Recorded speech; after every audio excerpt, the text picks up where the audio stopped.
pertama kita harus tahu apa penyebab rahmat Allah Subhanahu wa taala itu dicabut. Ulama menyebut ada 10 perkara.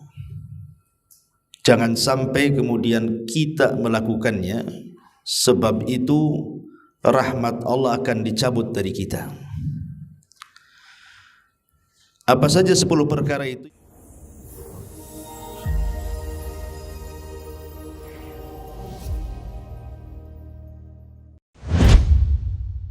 Assalamualaikum warahmatullahi wabarakatuh. Pembahasan di pagi hari ini bicara tentu soal tauhid, dan tauhid ini kita tahu bahwa tidak mungkin amalan seorang hamba diterima kecuali dengan mentauhidkan Allah Subhanahu wa taala. Tapi kita tidak akan fokus bicara soal tauhid, maksudnya dengan menjelaskan tentang pembagian-pembagiannya, rincian-rinciannya. Tentu ini pembahasan khusus, seperti bicara tentang uluhiyah, rububiyah, dan asma dan sifat. Tapi kita akan bicara soal keutamaan dan buah-buah tauhid,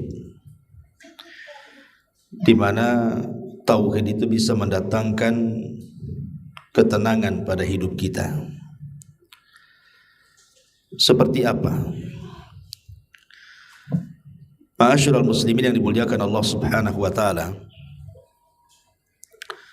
dalam kehidupan kita tentu yang mempengaruhi kebahagiaan kita adalah kasih sayang Allah Subhanahu wa taala kepada hambanya. Jadi kalau Allah Subhanahu wa taala memberikan kasih sayangnya, artinya memberikan rahmatnya kepada kita dalam kehidupan kita, maka dipastikan orang itu bahagia.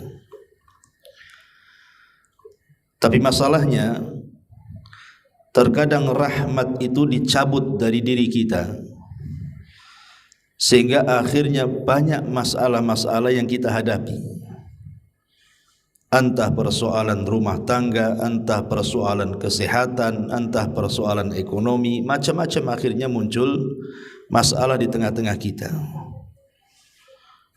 Makanya pertama kita harus tahu apa penyebab rahmat Allah Subhanahu wa taala itu dicabut. Karena kalau kita sudah tahu perkara-perkara yang bisa mencabut rahmat ini, maka kita akan mendapatkan kebalikannya. Maka Allah akan turunkan rahmatnya kepada kita. Ulama menyebut ada 10 perkara. Jangan sampai kemudian kita melakukannya, sebab itu rahmat Allah akan dicabut dari kita. Apa saja 10 perkara itu? Yang pertama, apabila seseorang itu la taqbalul haq, tidak mudah menerima kebenaran. Ini kalau dinasihati, maka dia akan tolak nasihatnya, karena ini bentuk kesombongan. Kata Nabi SAW, al-kibru batrul haqqi wa ghamdun nas, bahwa kesombongan itu ketika seseorang menolak kebenaran dan merendahkan orang lain. Bahkan Allah Subhanahu wa taala mengatakan dalam surah Al-Baqarah ayat 206, wa idza qila lahu taqillaha akhadathul izzatu bil itsmi, dan apabila dikatakan kepadanya bertakwalah kepada Allah, bangkitlah kesombongannya yang menyebabkan dia berbuat dosa. Jadi ada tipe-tipe orang itu kalau dinasihati marah, bukannya berterima kasih, malah kemudian marah. Maka kemarahan saat kebenaran sampai kepadanya, maka ini salah satu dicabutnya rahmat. Ma'asyiral muslimin yang dimuliakan Allah Azza wa Jalla. Kemudian yang kedua, kata para ulama, idza tujahir bil ma'siyati wa la tastahi. Apabila Anda melakukan kemaksiatan secara terang-terangan dan tidak memiliki rasa malu. Ini juga salah satu penyebab rahmat Allah akan dicabut, kemudian masalah akan numpuk ketika kita bermaksiat terang-terangan dan tidak malu. Jangan bicara soal maksiat terang-terangan ya, maksiat sembunyi-sembunyi saja itu sudah ngeri itu dosanya. Kata Nabi SAW, nanti pada hari kiamat akan didatangkan orang-orang yang menghadap kepada Allah membawa pahala sebesar gunung Tihamah, tetapi dihancurkan dengan maksiat yang dilakukan sembunyi-sembunyi. Ini maksiat yang sembunyi-sembunyi saja menghancurkan pahala. Macam mana pula maksiat yang terang-terangan dan tidak malu pula dia ketika maksiat. Maka ini jelas akan mencabut rahmat dan sebaliknya mendatangkan azab. Dan kalau kita cerita tentang maksiat terang-terangan hari ini ya luar biasa. Contoh saja dunia perzinahan. Adanya lokalisasi dan yang semacamnya itu kan terang-terangan, baik online atau offline gitu ya. Bahkan dengan adanya medsos bahkan mereka menjajakkan diri pula kan, itu kan terang-terangan namanya. Yang lebih parah lagi kadang-kadang didukung oleh kekuatan pemerintah lagi, diresmikan lagi. Nah, ini kan masalah. Dan judi dan macam-macam ini kan dah terang-terangan betul tuh. Atau umpamanya yang dilakukan individu-individu lah di masyarakatnya, kayak mak-mak lah kan. Kalau yang sudah ngaji enggak lah biasanya. Mak-mak orang awam biasanya pagi-pagi dah senam. Tengok pakaian orang senam tuh Bu. Subhanallah kadang-kadang. Iya, yang tadinya enggak niat nonton jadinya tuh. Coba senam di tengah jalan lagi, tengah lapang lagi. Pakaiannya berpakaian tapi telanjang lagi kan itu ya. Ini kan maksiat terang-terangan namanya. Geol sana, geol sini enggak jelas ya. Jadi ini bahaya nih. Yang seperti ini bisa mencabut rahmat ya. Rahmat Allah tidak akan turun. Yang ada sebaliknya malah azab akan turun. Kemudian yang ketiga adalah idza kunta ta'kulul harama wa la takhafullaha azza wa jalla. Ketika Anda tidak perhatian dengan makanan-makanan haram dan tidak takut kepada Allah Subhanahu wa taala. Tidak menyaring makanan, yang penting masuk gitu ya. Karena Nabi SAW mengatakan, sayati alaikum zaman la yubalil mar'u bima akhadal mal amin halalin amin haramin. Nanti akan datang zamannya kata Rasul, manusia-manusia itu sudah tidak peduli lagi itu dalam mencari harta itu. Apakah harta yang diambilnya halal ataukah harta yang diambilnya haram. Dan zaman itu sudah berlaku hari ini. Ya kan, zaman itu sudah berlaku hari ini. Karena kalau kita lihat hari ini kan, yang penting orang dapat uang, tidak peduli apakah dapatnya itu dalam rangka untuk menzalimi orang, seperti mengambil hak orang lain dalam dunia perdagangan, mengurang-urang takaran, mengurang-urang timbangan, mengurang-urang meteran, atau mungkin dia berdusta untuk mengambil hak orang lain, dan begitu seterusnya. Seperti dalam waris, persidangan gitu ya, rebutan lahan, macam-macam lah kan itu. Jadi kadang-kadang apa yang disabdakan Nabi SAW sudah menjadi sebuah kenyataan. Orang sudah peduli lagi. Padahal Allah mengatakan, Rasul mengatakan, innallaha thayyibun la yaqbalu illa thayyiba. Allah itu maha baik, tidak menerima kecuali yang baik-baik. Ini yang ketiga. Yang keempat, idza kunta tufaddilu suhbatal khabithata, kalau anda mulai mengutamakan teman yang buruk, artinya sembarang mencari kawan, sembarang mencari teman. Karena Nabi SAW mengatakan bahwa ad-din al-mar'u ala dini khalili, seseorang itu digantungkan agama kawannya. Dahulu di zaman Nabi ada orang namanya Uqbah bin Abi Mu'ayth. Uqbah bin Abi Mu'ayth. Uqbah bin Abi Mu'ayth ini walaupun dia musyrik, tapi dia suka dengan syair. Dan kalau dia mendengar Quran, suka tuh, tapi tak mau masuk Islam masalahnya. Dia hanya suka dengar Quran tapi tidak mau masuk Islam. Karena dia menyukai bahasa Quran. Karena dia kan seorang penyair, pejangga gitu ya. Dia suka kalau Quran dibaca karena tata bahasanya. Samalah kalau kita umpamanya mendengar ada orang Melayu berpantun, kan suka kita dengarnya gitu ya. Jadi akhirnya kemudian Uqbah bin Abi Mu'ayth ini mengidolakan Nabi. Saking senangnya sama Nabi, tapi tak mau masuk Islam juga. Dia ingin menjamu Nabi SAW ke rumahnya. Akhirnya diundanglah Nabi SAW ke rumahnya. Maka makanan disediakan, minuman disediakan. Ketika disuruh makan, Rasul tak mau makan. Jadi orang ini mengatakan, Uqbah ini, ya Rasul, ya Muhammad, kenapa kau tak makan? Maka Rasul mengatakan, macam mana aku akan makan sementara yang menyediakan makanan ini orang musyrik? Sembelihan orang musyrik tak boleh dimakan. Karena kalau orang musyrik menyembelih binatang, otomatis yang disebut bukan Allah tapi berhala-berhala, kan begitu. Kata Nabi SAW, kalau engkau aku ingin makan di tempatmu ini, maka mudah caranya, bersyahadatlah kepadaku, katanya. Akhirnya karena takut makanan yang dihidangkan kepada Rasul tidak dimakan Nabi, terpaksalah Uqbah bersyahadat. Ingat, syahadatnya terpaksa supaya Nabi makan, gitu maksudnya. Akhirnya kemudian satu hari dia diundang lagi, kemudian dia mengatakan asyhadu an la ilaha illallah wa asyhadu anna Muhammadar Rasulullah. Kemudian Rasul makan.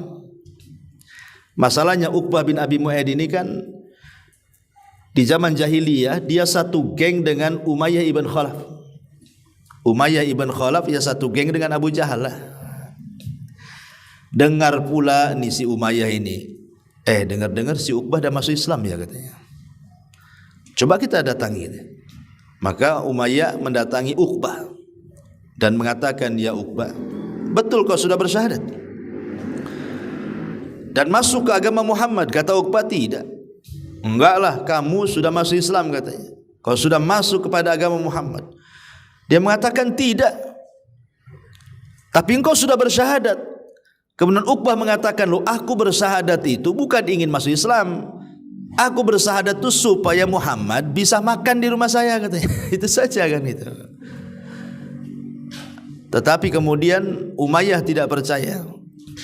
Uqbah meyakinkan juga, Umayyah tidak percaya. Akhirnya kata Uqbah, ya sudah, gini saja. Kalau engkau tidak yakin juga bahwa aku tidak masuk kepada agama Muhammad, lalu apa yang harus aku lakukan kepada Muhammad? Maka Umayyah beri syarat, kalau engkau ingin tetap bersama kami, engkau harus menghinakan si Muhammad itu. Satu hari Abu Jahal ini sedang berada di sekitar Ka'bah. Melihat Nabi SAW datang kemudian salat menghadap Ka'bah. Kemudian Abu Jahal mengatakan, siapa yang bisa meletakkan salah jazur, kotoran unta di pundak Muhammad, falahu kadza wa kadza, maka dia akan dapat ini dan itu. Akhirnya kemudian Uqbah ini kan ada di situ tuh kesempatan untuk membuktikan kesetia kawanan dengan Umayyah, bahwa dia akan menghina Rasul kan. Ketika mendengar Abu Jahal mengatakan siapa yang bisa meletakkan salah jazur kotoran unta, maka dia akan mendapatkan ini dan itu. Kata Uqbah, saya wahai Amr. Karena nama Abu Jahal namanya Amr bin Hisham. Akhirnya dicarinya kotoran unta yang masih berdarah-darah itu. kemudian didatangkan, diletakkan di pundak Nabi. Nabi sedang sujud. Maka ketika kemudian orang-orang, anak-anak muda musyrik melihat kelakuan Uqbah bin Abi Mu'ayth, mereka tertawa semuanya, mentertawakan bagaimana Uqbah meletakkan salah jazur, kotoran unta, di pundak Nabi SAW. Sampai Fatimah datang membersihkan kotoran unta di pundak abinya Rasul kita Muhammad SAW. Kemudian dipercepat solatnya. Kata Fatimah, ya Rasulullah, wahai abi, wahai ayahku, wahai Rasul, doakan kecelakaan kepada mereka, katanya.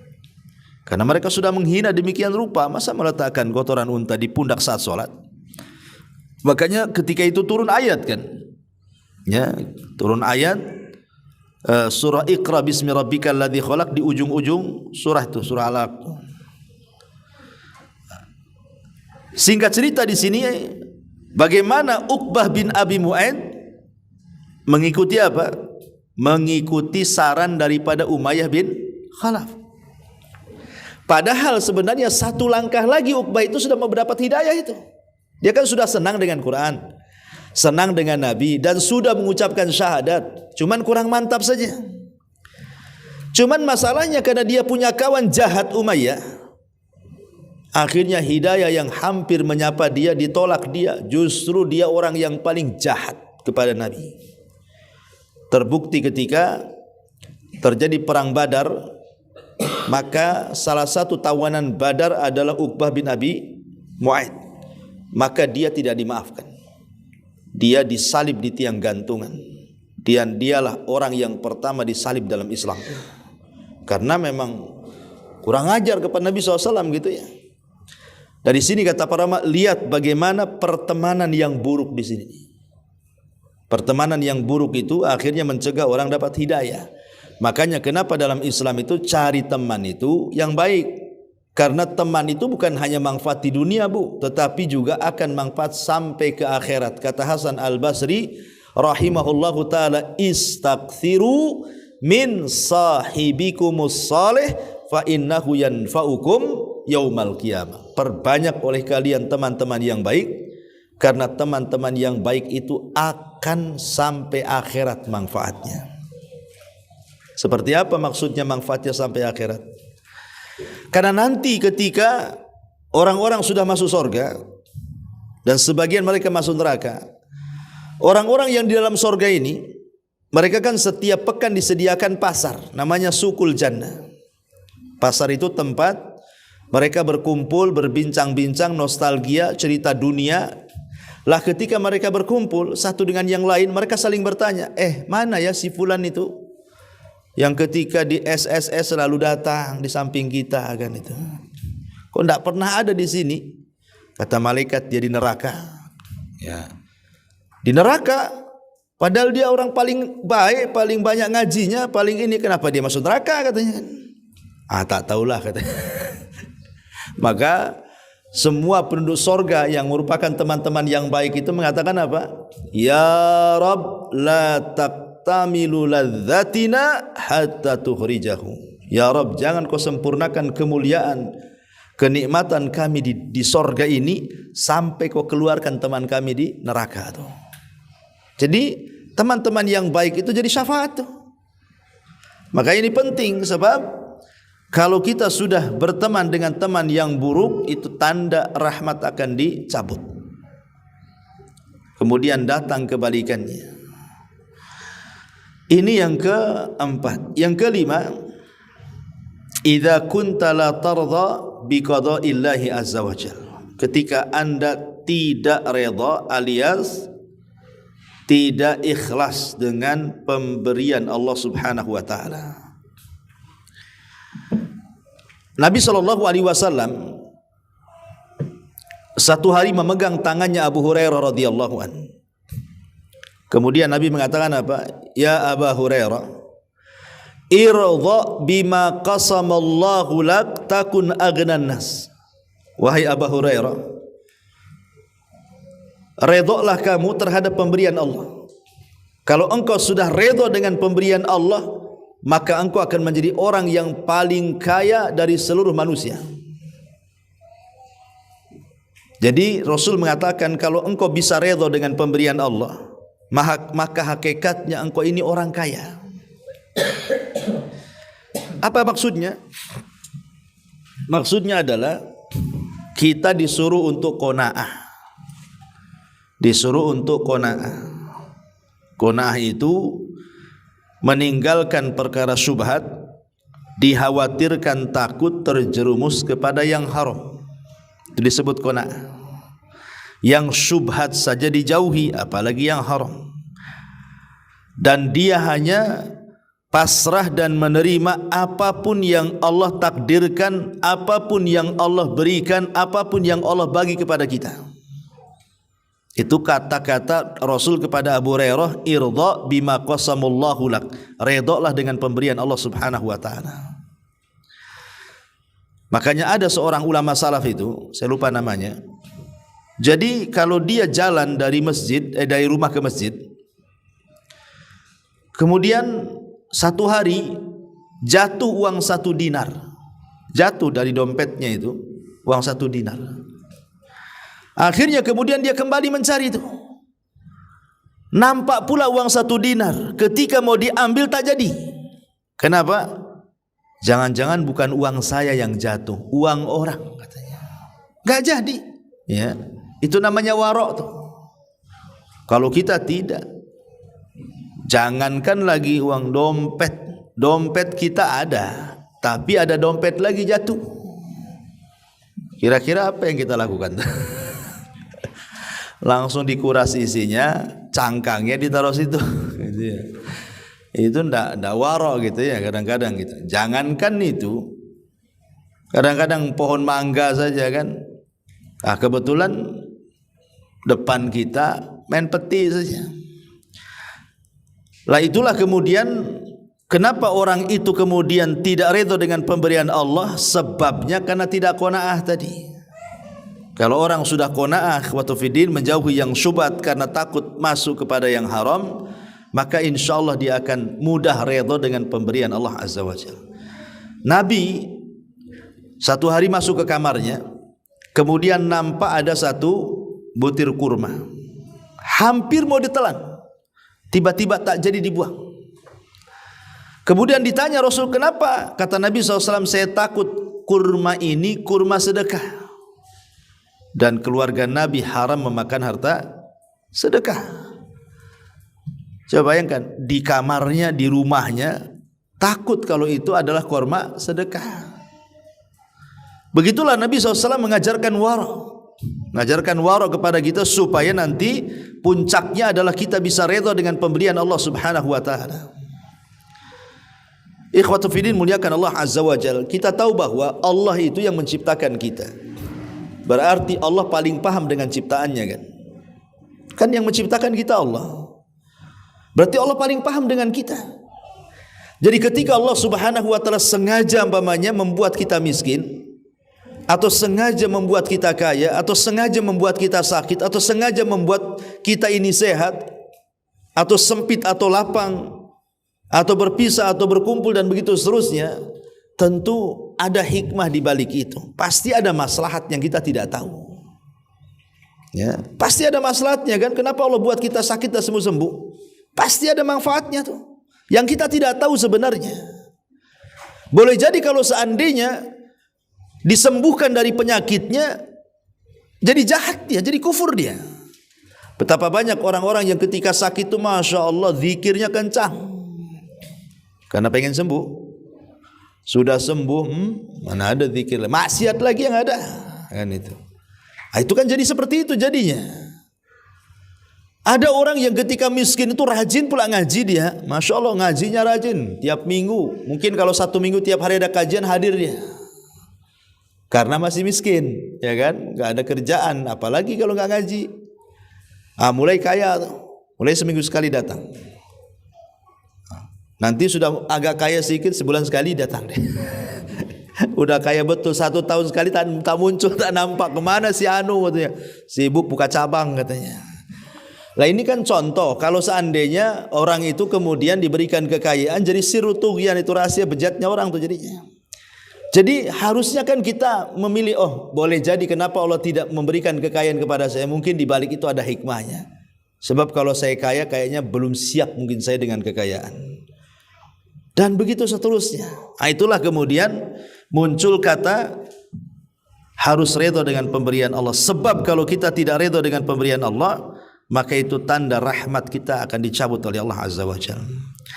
Kemudian yang keenam, idza kunta tuhibbu ma yakrahu Allahu Azza wa Jalla.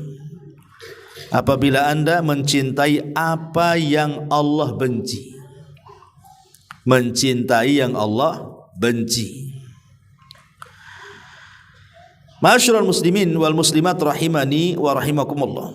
Imam Ghazali mengatakan dalam kitabnya Ihya Ulumuddin, al-bughdhu fillahi wajibun wa muhibbul maksiyati warradhi biha asid.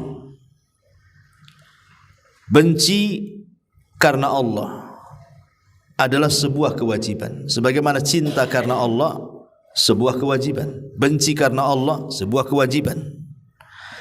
Tetapi mencintai maksiat dan redha dengan maksiat adalah sebuah kemaksiatan, kata Imam Ghazali. Jadi kalau orang mencintai yang dibenci Allah atau membenci yang dicintai Allah, ini tanda rahmat orang itu akan dicabut. Makanya Allah mengatakan dzalika bi annahum karihu ma anzalallah fa ahbata a'malahum.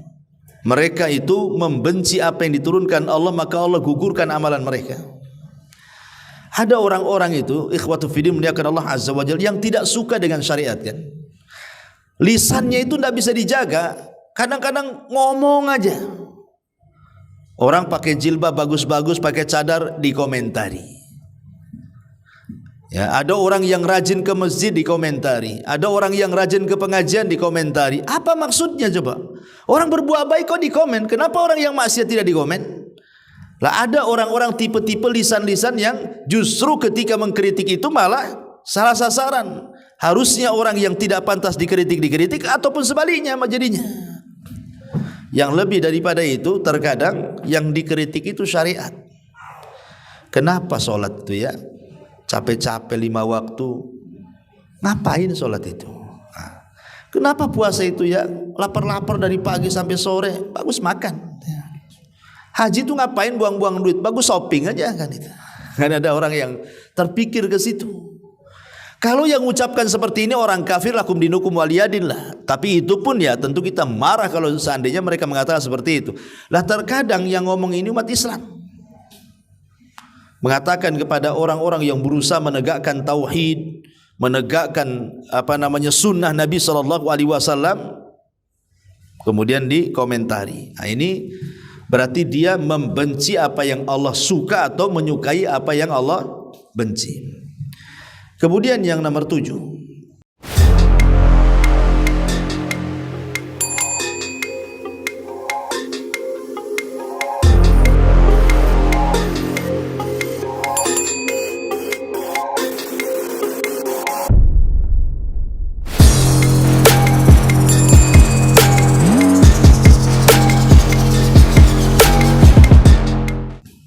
ulama mengatakan adalah idza kunta tadlim wa ta'kul haqqal akharina wa la tubali. Kalau engkau melakukan kezaliman dan memakan hak orang lain dan engkau tidak peduli, maka namanya kezaliman itu pasti akan mendatangkan azab dan mencabut rahmat dan mendekatkan azab. Jadi yang ke-7 ini bicara soal zalim. Kezaliman, ya, jauhi kezaliman. Kemudian yang nomor 8, idza kunta ta'mal lin-nasi aktsar min ihtimamika billah. Engkau beramal untuk manusia lebih banyak perhatiannya dibandingkan perhatianmu kepada Allah Subhanahu wa taala. Dan ini yang banyak di masyarakat kan. Kebanyakan kita melakukan amal soleh ini kadang-kadang lebih banyak karena manusia dibandingkan karena Allah Subhanahu wa taala. Itu karena terlampaunya cinta kita kepada dunia sehingga melupakan akhirat. Ulama mengatakan kalau seandainya kecintaan kita kepada akhirat itu sama seperti kecintaan kita kepada dunia, tidak ada orang masuk neraka. Kalau kecintaan kita kepada akhirat sebanding dengan kecintaan kita kepada dunia, enggak ada orang masuk neraka. Cuman masalahnya kecintaan kita kepada dunia itu terkadang melebihi kecintaan kita kepada akhirat. Pertanyaannya, apa penyebabnya? Maka ulama tafsir mengatakan penyebabnya adalah karena kita lahir di dunia. Makanya kita cinta dunia. Coba Anda lahir di sorga, kira-kira cinta dunia enggak? Tidak mungkin lah kan itu ya. Karena kita lahir di dunia ini jadi cinta dunia. Coba kalau kita lahir di sorga, enggak mungkin kita mau ke dunia. Makanya di Quran itu selalu Allah dahulukan dunia baru akhirat, dunia baru akhirat. Coba kalau seandainya Quran membalik akhirat baru dunia kan, orang enggak mungkin ke dunia. Itulah penyebabnya kenapa kita hubud dunia, yang dengan sebab itu akhirnya lebih banyak beramal karena manusia dibandingkan karena Allah Subhanahu wa taala. Kemudian yang nomor 9, idza ra'aita qaswatan fi qalbika. Kalau mulai engkau melihat hati ini keras, maka ketika hati ini keras, itu tanda rahmat Allah dicabut. Hati-hati. Seperti umpamanya ketika ibu mendengar Quran, kok enggak ngaruh, sama aja. Mendengar Quran ya biasa, mendengar musik ya biasa. Lebih celaka lagi, mendengar Quran biasa, mendengar musik pula luar biasa. Itu yang masalah itu. Itu bukan keras lagi, bekarat lagi hatinya tuh, ya. Atau umpamanya ibu mengunjungi orang sakit. Mungkin orang sakit itu udah stroke, udah susah bangun. Kayaknya biasa aja, enggak tersentuh.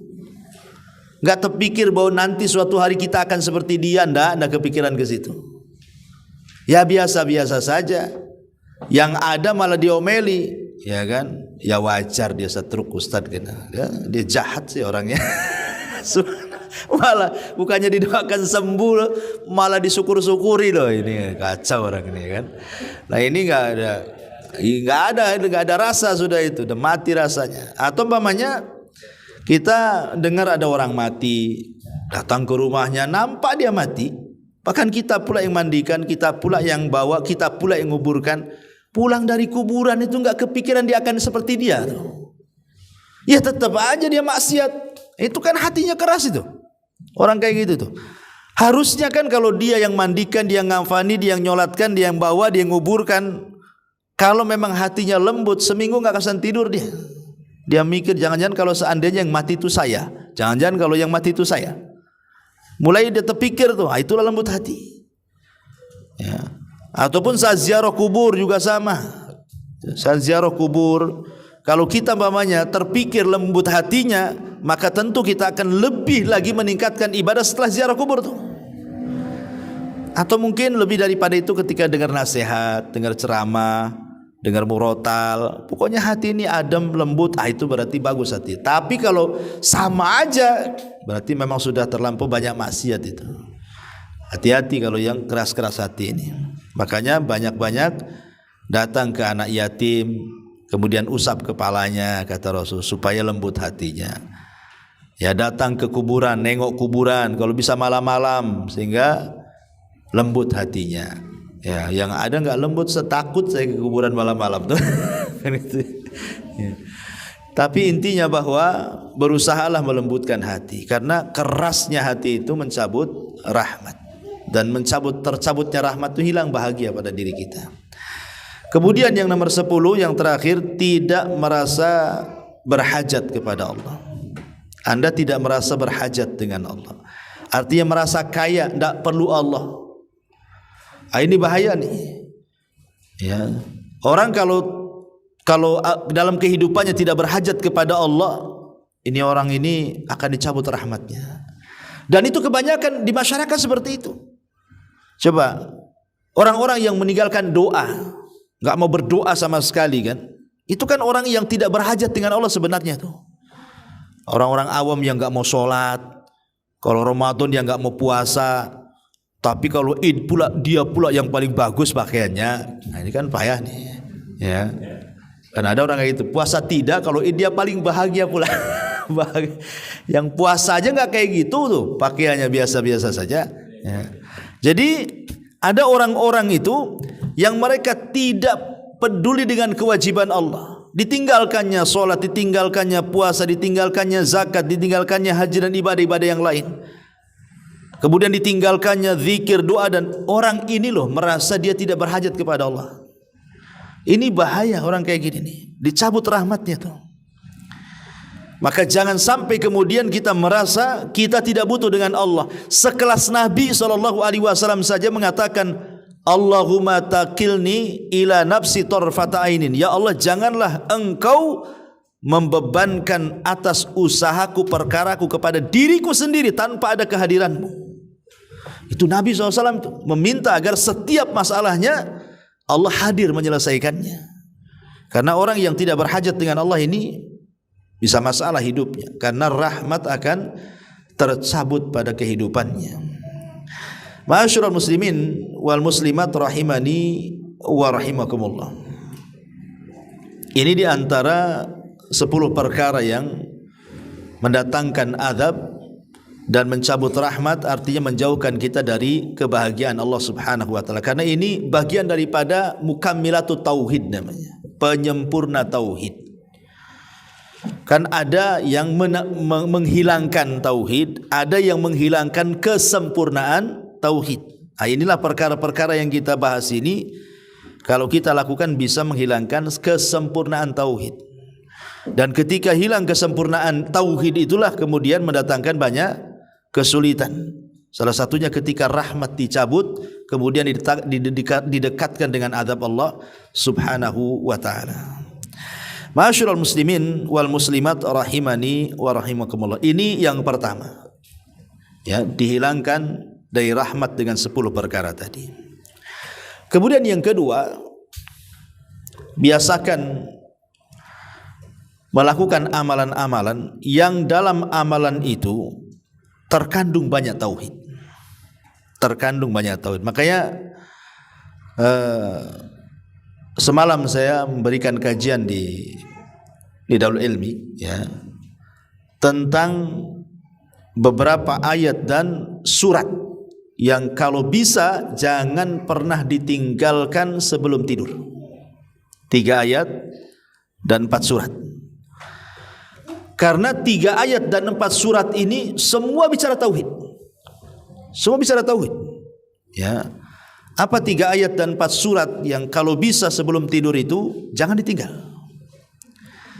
Yang pertama, ayat kursi. Ayat kursi ini jangan pernah ditinggalkan dibaca sebelum tidur. Alasannya apa? Karena Nabi SAW mengatakan dalam hadis Abu Hurairah radhiyallahu anhu, dalam hadis yang panjang, ketika Abu Hurairah menjaga pembendaharaan zakat, tiba-tiba ada yang mencuri. Rupanya pencuri itu setan. Lah setan ini yang ngajari kepada Abu Hurairah dan mengatakan, "Hei Abu Hurairah, maukah ku ajarkan beberapa kalimat tapi syaratnya kau lepas aku," katanya. Kata Abu Hurairah, "Apa itu?" Kata orang ini yang merupakan jelmaan setan, dia mengatakan, "Ya Abu Hurairah, idza awaita ila firashika, kalau engkau menuju pembaringanmu, maka faqra ayatal kursi, bacalah ayat kursi, fa innaka lan yazal alaika minallah hafidun wa la yaqrabuka syaitan." Kalau engkau mendawamkan membaca ayat kursi sebelum tidur, maka Allah akan senantiasa menjagamu dan setan-setan tidak mungkin mampu mendekatimu. Berarti 2 keutamaannya orang baca ayat kursi sebelum tidur itu. Pertama, tidur kita dijaga. Yang kedua, setan tidak mungkin mendekati kita. Ini kan luar biasa nih. Ya. Ma'asyiral muslimin yang dimuliakan Allah Azza wa Jalla. Sebab kalau kita cerita tidur, ya, tidur itu akhul maut, saudara kematian. Makanya lihat orang tidur dengan orang mati itu sama aja. Cuman bedanya kalau orang tidur ya masih adalah denyut-denyutnya gitu ya. Tapi kalau orang mati kan sudah nggak ada. Tapi kan sama-sama kayak bangke, ya kan? Makanya ada istilah itu si anu tuh kalau tidur kayak bangke katanya. Gitu ya. Karena memang kematian itu, tidur itu saudara kematian. Betapa banyak orang yang kemudian saat tidur kemudian tak bangun lagi, mati dia. Banyak orang seperti itu tuh. Ya, dan saya mengalami gitu ya, masih saudara saya juga gitu. Dia disangka tidur sama suaminya, tahu besoknya meninggal. Malamnya bilang masuk angin, minta dikerok sama suaminya, kemudian ngorok, pagi-pagi nggak bangun lagi, meninggal. Ya, artinya kan namanya tidur itu kan saudara kematian, kapan-kapan pun bisa mati dia. Lah karena tidur itu saudara kematian dan kita tidak bisa menjamin bisa hidup setelah tidur, makanya kita butuh penjagaan Allah di sini. Bagaimana kalau seandainya tidur kita itu berada dalam penjagaan Allah? Yang kedua, supaya jangan ketika tidur diganggu setan sehingga tidur kita ini menjadi tidak berkualitas. Coba betapa banyak orang-orang yang ketika tidur dibuat mimpi buruk, akhirnya bangun tengah malam kan? Ketakutan dia. Kadang-kadang ada orang yang mimpi buruk itu akhirnya trauma, gak mau tidur lagi. Yang kedua kebayang, kira-kira apa yang terjadi dengan saya ya? Kok mimpi saya kok buruk sekali gitu. Padahal mimpi buruk itu tidak mungkin terjadi kan? Itu datang dari setan kan? Tapi orang yang membaca ayat kursi, insya Allah kata Rasulullah, kita akan mendapatkan penjagaan dan setan tidak mungkin dekat. Dan ayat kursi semua bicara tauhid, Ikhwan. Ayat kursi itu jawaban dari pertanyaan siapa Tuhan. Itulah jawabannya ayat kursi itu. Tauhid. Ya. Yang kedua, ayat yang harus dibaca, yang kedua dan yang ketiga ini jadi satu. Dua ayat akhir daripada surah Al-Baqarah. Amanar rasulu bima unzila ilaih sampai kepada la yukallifullahu nafsan illa wus'aha. Pokoknya dua ayat akhir daripada surah Al-Baqarah. Dan Nabi SAW mengatakan bahwa di antara oleh Rasul saat peristiwa Isra Mi'raj itu selain daripada salat 5 waktu, ada dua lagi. Yang pertama kan salat 5 waktu, yang kedua khawatim suratil Baqarah. Dia mendapatkan akhir daripada surah Al-Baqarah. Dan yang ketiga, Allah memberikan janji bahwa orang-orang yang bertauhid dan tidak menyekutukan Allah akan diampuni dosanya. Itulah 3 oleh-oleh Isra Mi'raj. Sementara kan kita tahunya kalau cerita Isra Mi'raj ya paling oleh-olehnya salat kan itu ya. Padahal bukan salat saja. Rasul itu dapat 3 oleh-oleh. Pertama salat 5 waktu, yang kedua membawa akhir daripada surah Al-Baqarah, dan yang ketiga membawa kemuliaan tauhid, bahwa siapapun yang mentauhidkan Allah dan tidak menyekutukan Allah maka akan diampuni oleh Allah. Ini 3 perkara oleh Isra Mi'raj. Syahidnya adalah di sini akhir surah Al-Baqarah. Perhatikan kalau kita melihat akhir surah Al-Baqarah pun bicara tauhid. Amanar rasul bima unzila. Ya. Beriman kepada Rasul dan apa yang diturunkan kepadanya. Ini kan bicara soal tauhid, karena yang pertama diturunkan adalah tauhid. Semua dakwah para nabi itu tauhid. Ya. Berarti ini sudah 3 ayat ya. 1 ayat kursi, 2, 3 dan akhir surah Al-Baqarah. Kemudian 4 surat. Pertama singkat saja surah Al-Kafirun. Yang kedua surah Al-Ikhlas. Yang ketiga surah Qul a'udzu birabbil falaq Al-Falaq. Dan yang keempat surah An-Nas Qul a'udzu birabbin nas. 3 surat, 4 surat 3 ayat. Jangan ditinggalkan selepas tidur karena semua terkandung tauhid. Dan semua masing-masing surat dan ayat ini punya keistimewaan sendiri tuh. Contoh umpamanya kalau kita baca Qul ya ayyuhal kafirun sebelum tidur, apa faedahnya coba? Bara'atun minasyirki kata Rasul. Maka kita akan terbebas dari kesyirikan. Berarti kalau seandainya kita ini tidur kemudian membaca Qul ya ayyuhal kafirun, Allah bebaskan kita dari kesyirikan, berarti tidur kita ini bernilai tauhid. Karena lawan syirik apa? Tauhid. Ya, ketika kesyirikan lepas dari badan kita berarti masuk lawannya tauhid. Berarti orang yang membaca qul ya ayyuhal kafirun tidurnya di atas tauhid. Kalau Allah takdirkan mati berarti mati di atas tauhid, gitu maksudnya. Alhamdulillah. Kan qul ya ayyuhal kafirun kan enggak panjang. Iya Ustaz, enggak panjang tapi enggak selesai-selesai itu bacanya. Sila abudu mata budun aja dibolak-balik katanya. Jadi intinya bahwa orang yang baca qul ya ayyuhal kafirun itu sudah terlepas dari kesyirikan. Ditambah-tambah baca surah qul huwallahu ahad. Sempurna tauhid kita. Kenapa?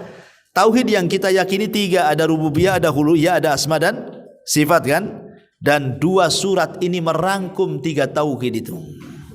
Makanya kenapa qul ya ayyuhal kafirun dengan qul huwallahu ahad itu disebut suratul ikhlas, dua-duanya surah al-ikhlas. Kalau al-kafirun bicara tauhid uluhiyah, kalau qul ya ayyuhal qul huwallahu ahad bicara tentang rububiyah dan asma dan sifat. Berarti kalau digabungkan 2 surat ini kita baca sempurna tauhid kita. Makanya Rasul selalu menyuruh untuk menggabungkan 2 surat ini kan. Contoh pamannya sholat sunnah fajar.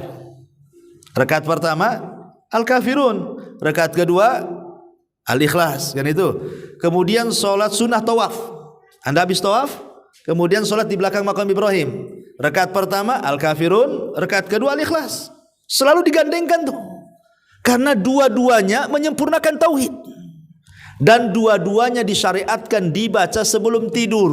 Coba bayangkan kalau kita paham ya membaca 2 surat ini dalam tidur, memang kita betul-betul tidur kita di atas tauhid tuh. Kan apalagi masing-masing 2 surat ini juga keutamaannya luar biasa. Al-Kafirun kalau kita baca sama dengan 1/4 Quran.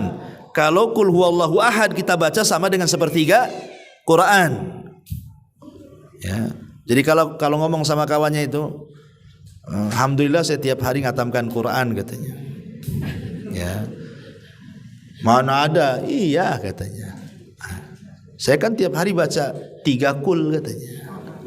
Kalau 1 qul 1/3 Quran, kalau 3 qul hatamlah Quran tuh katanya. Kan itu ya. Atau ibu bilang aja saya tiap hari 4 kali baca qul ya ayyuhal kafirun. Kan qul ya ayyuhal kafirun 1 kali sama dengan 1/4 Quran. Kalau 4 kali kan hatam tuh Quran tuh, ya kan enak kan. Jadi itu dari segi keutamaannya, apalagi kalau ditinjau dari tauhidnya. Nah, kemudian yang ketiga Al-Falaq dan yang keempat An-Nas itu disebut surat muawwidhataini dua-duanya. Jadi di sini seolah-olah digandeng-gandeng kan. Yang muawwidhataini sendiri, yang surah Al-Ikhlas baik Al-Kafirun ataupun qul huwallah juga digabungkan di situ. Berarti ini memang surat-surat mulia semua yang kita baca sebelum tidur itu. Makanya kalau orang-orang dulu, ibu bapak yang dimuliakan Allah Azza wa Jalla, kalau orang susah tidur orang dulu tuh, pasti mereka akan memperbanyak zikir, baca Quran. Dulu ya. Kalau sekarang kalau susah tidur tengok handphone biasanya. Tengokin handphone. Kenapa enggak tidur? Nengok dulu lah biar capek matanya katanya. Jadi dibuat capek dengan cahaya handphone begini. Lama-lama handphonenya jatuh di dahinya, baru tidur. Coba bayangkan mati di atas handphone itu, coba bayangkan. Naudzubillah kan. Kalau orang dulu kan enggak, ya susah tidur ya sengaja dibuatkan baca Quran, dibuatkan zikir, dibuat apa kan jelas gitu ya kan, tidurnya berkualitas ibadah. Sekarang enggak. Padahal waktu tidur itu panjang loh. Ya tidak qul huwallah, ya tidak qul ya ayyuhal kafirun, tidak muawwidhataini, tidak qul sur, tidak. Gini aja nonton gini aja. Udah dimatiin gini. Coba bayangkan. Terakhir handphone nengok kita. Nah, itulah tidur, betul-betul tidur. Ya. Jadi kadang-kadang sayang orang nggak paham itu keutamaannya. Sudahlah kalau sudah di kamar tidur itu, zikir-zikir tidur itu kan banyak tuh. Bukan hanya ini saja, ya, zikir-zikir tidur banyak. Nah, itu bacalah, nanti lama-lama ngantuk kok. Ya.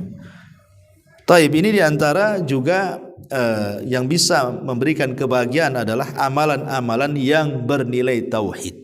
Lah salah satunya bacaan-bacaan yang dibaca sebelum tidur. Wallahu alam, saya kira ini sudah hampir setengah 12. Sampai di sini aja lah, kita buat tanya jawab saja. Silakan.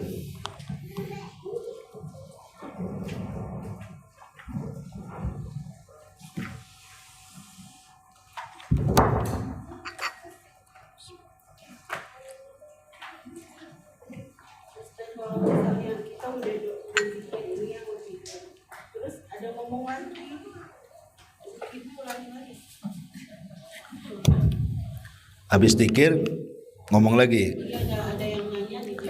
Ya nggak apa-apa, nggak usah diulang lagi, kan ngomong bukan pembatal zikir. Umpamanya udah zikir, tahu-tahu ada telepon masuk, ya nggak apa-apa. Jadi tidak ada mengharuskan mengulang zikir-zikir sebelum tidur. Kalaupun seandainya nih Bu, ibu sudah mau persiapan tidur, kemudian selesai baca-baca zikir tidur, tahu-tahu ada tamu, ya nggak jadi tidur lah. Akhirnya nerima tamu, ngomong-ngomongan itu. Nah, kemudian masuk lagi, setelah tamu pergi kita masuk lagi. Apakah perlu mengulang? Perlu mengulang gitu ya apa yang sudah kita baca. Wallahu alam, ya saya kira tidak perlu mengulang karena kan memang sudah ada niat tidur tadinya kan. Cuman kan ada juga pertanyaan, Ustadz, saya ini sudah berusaha baca doa-doa, baca ayat-ayat sebelum tidur, tapi kok masih juga mimpi ya, mimpi jelek. Masih juga mimpi jelek gitu. Artinya kan seolah-olah apa? Disalahkan zikirnya, nggak manjur gitu. Bukan masalah zikirnya tetap manjur, nggak mungkin zikir tak manjur. Artinya orang yang membaca itu karena Allah pasti dapat pahala. Ya. Kalau seandainya Allah takdirkan dia mimpi buruk, ya, di situ juga ada adab supaya boleh jadi kita ini mengamalkan sunnah Nabi. Ketika kita mimpi buruk, apa sunnah Nabi? Membaca ta'awudz 3 kali kan, kemudian meludah ke arah kiri. Tapi yang penting simbol aja kalau meludah itu, karena kita dilarang meludah ke arah depan. Karena Allah mengatakan fa aina tuwallu fa thamma wajhullah. Kemanapun kau mengarah di situ ada wajah Allah. Makanya jangan sekali-kali meludah ke depan, tapi meludah ke kiri. Nah gitu saja. Nggak perlu dikumpulkan ludahnya, nggak perlu. Gitu aja. Ya. Jadi kemudian yang kedua, supaya tidak berepisode gitu ya sinetron menakutkannya itu, maka ganti posisi. Ya, jadi setelah kita baca ta'awudz, kemudian meludah ke arah kiri 3 kali, ganti posisi. Yang tadinya kepala di sini jadi kepala di sana gitu Bapak kan. Nah, itu juga salah satu tafaul supaya jangan terulang lagi mimpi. Kemudian yang ketiga, yakinlah bahwa mimpi buruk tidak mungkin terjadi. Mimpi itu ada 3. Ada mimpi dikarenakan memang setan masuk dalam mimpi akhirnya menciptakan mimpi-mimpi buruk. Ya, itulah tadi disunahkan untuk tahu dan meludah ke arah 3 kiri, ke arah kiri 3 kali. Ada mimpi itu sebenarnya setan tidak ganggu, cuman karena kita stres, namanya ghazwatul fikri. Stres banyak masalah, ke bawah mimpi. Itu maksudnya ya. Pemain stres ibu banyak utang-utang di sana sini. Nah, kemudian ini malam ini pasti nih debt collector lagi datang nih. Jadi kepikiran dia, mau sembunyi di mana nih? Ya. Jadi saat bersembunyi ketiduran dia, ketemu pula debt collector dalam mimpi dia tuh. Lah, kok ada di sini dia? Ya. Kadang saking stresnya ke bawah dia masuk ke dalam mimpi kan, padahal dalam mimpi dia sudah sembunyi kok. Tapi saking ketakutannya masuk di situ. Bahkan ada ikhwan kita itu kecelakaan. Ya, semoga Allah menyembuhkan beliau. Jadi ketika kecelakaan patah kakinya. Jadi patah kakinya, nggak bisa jalan sampai sekarang. Ya jalannya diingkut-ingkut lah gitu, susah gitu ya. Karena patah kakinya. Jadi ketika dia kecelakaan itu, dia kayak orang stres. Udah kebayang tuh nggak takut diamputasi, takut nggak punya kaki, macam-macam udah suudon aja bawaannya itu. Jadi cobalah saya hibur. Ya, untuk lebih beriman dengan takdir, boleh jadi itu ada kebaikan macam-macam lah. Jadi cerita, Ustaz, saya setiap tertidur katanya, selalu dalam tidur saya itu kaki saya sembuh. Tapi setelah terbangun patah lagi gitu. Memang patah kakinya kan. Sampai ke bawah tidur itu seolah dia sembuh, udah senang dia itu. Ya, itulah kadang-kadang ada mimpi itu karena kepikiran. Lah ini pun tidak akan terjadi. Yang memungkinkan terjadi itu cuma satu, apabila mimpi datang dari Allah dan mimpi itu disebut dengan ru'yah as-salihah, mimpi baik. Nah, itu bisa terjadi dengan cara apa? Minta takwil orang baik. Jangan minta takwil sama orang jahat. Sebaik apapun mimpi kita, Bu, kalau dimintai takwilnya kepada orang yang tidak suka, yang hasad dengan kita, pasti takwilnya buruk. Tapi mintalah minta takwilah kepada orang yang memang dia senang dengan kita, dia baik dengan kita, pasti takwilnya baik. Itu yang memungkinkan bisa terjadi mimpi baik itu. Tapi selebihnya tidak. Ya, wallahu a'lam. Ya, saya kira cukup dah. Duhur cepat sekarang. Subhanakallahumma bihamdika asyhadu an la ilaha illa anta astaghfiruka wa atubu ilaik. Allah ta'ala. Assalamualaikum warahmatullahi wabarakatuh. Intinya bahwa tolong berakhlak kepada Allah. Membahas tafsir dari surah Al-Imran. Lahirlah Imam Muslim, Abi Dawud, Tirmidzi, Ibnu Hibban. Jadi ketika Yunus alaihi salatu wassalam terkena undian itu,